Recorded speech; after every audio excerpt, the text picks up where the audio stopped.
Welcome back to Ralph's house.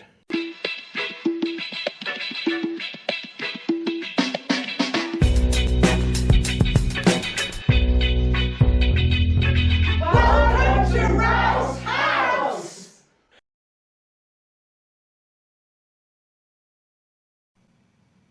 Yeah, we're getting into the depths of the pinball this week, and yeah, you're looking at some of the bulbs from it.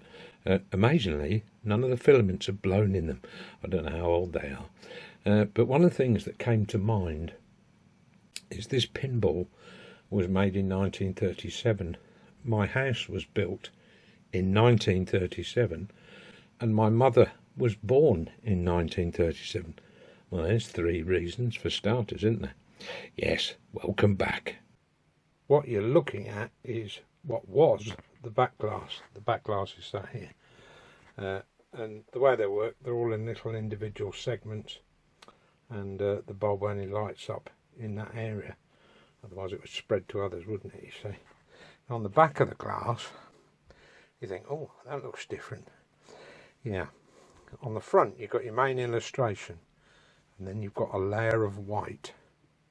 And then over the top of that, you've got this, but it's almost black.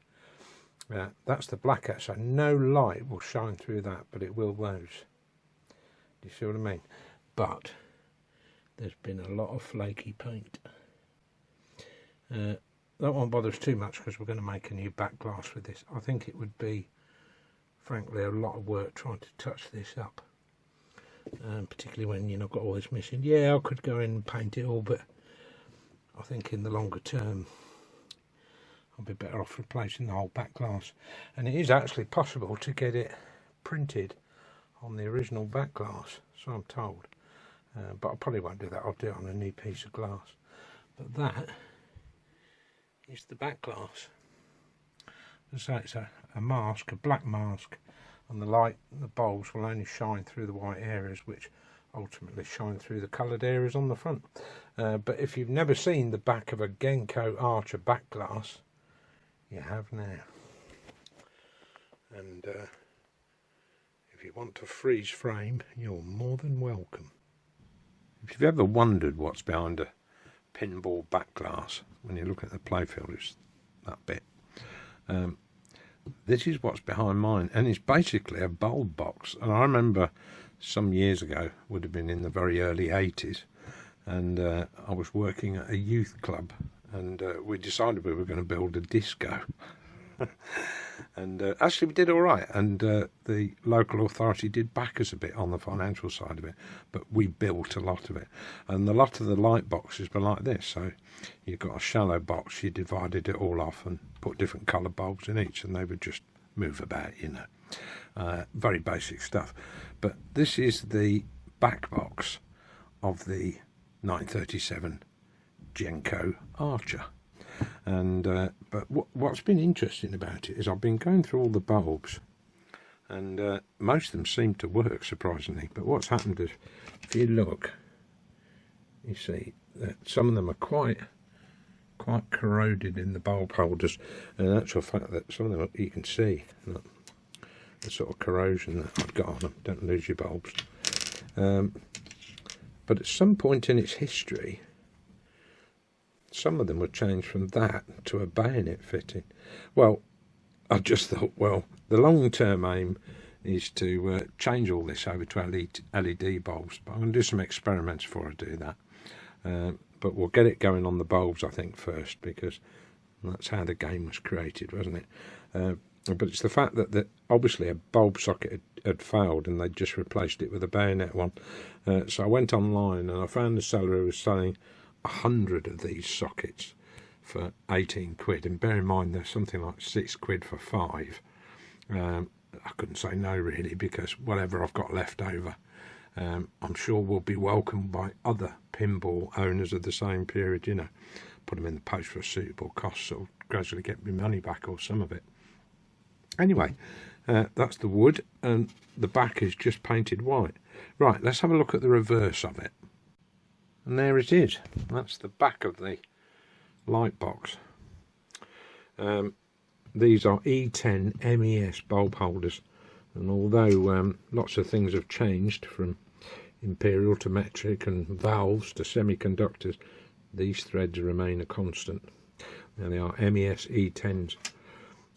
So now the thing is, Genco, this is steel wire by the way. Well, yeah, fairly sure it is. I doubt it's aluminium. You can see what they did. They stapled the bulb holders on the back, and they do have actually these bulb holders. I think you can just about see it. See that hole? I'm not sure. I think I might use tiny screws to hold them in when I replace them. I could use a staple gun, but it just seems a bit of a brutal way of doing it. I suppose it's all about speed for Genco, wouldn't it? There'd be somebody that would be just doing these. The cables are in good condition, surprisingly, for all that age. But I think I'm going to have to rewire it, because when I come to put the new bulb sockets in, Genco used silver solder to solder these. I don't think this is going to melt with an ordinary soldering iron. I just have a feeling that's what it's going to be. But the replacement ones have got copper contacts on, so it would be no problem soldering on conventional wire. So I will rewire all this, and all this, bare metal stuff. There's no high voltages in here. We're only talking about 6 volt AC, but it's only 6 volt. But probably what I use is I'll use black for all of these, and then just use coloured wires for all the rest, so at least you can trace it through the board. But by the look of it, there have been various bodges over the years where it's been repaired, so I think it would be good to go back to that standard. So there you are. That's the back of the light box, and I'm not going to concentrate on the backglass for now, because that's going to be a lengthy, if not expensive, experience trying to get it reprinted, but we can do it. My problem at the moment is locating the right kind of scanner, because although I could run this screen across a flatbed scanner, it won't sit as close to the glass, because there's a bit of a bezel, isn't there, around a scanner, and you can't get it sitting close up to the glass. So I just have a feeling it'll be out of focus. So I'll either have to go into the city and get it scanned, that's a possibility, or wait for the right scanner to come along. They are few and far between. There are not many scanners around that you can just lay on a flat surface and scan. They all tend to be concentrated on A4 documents, don't they?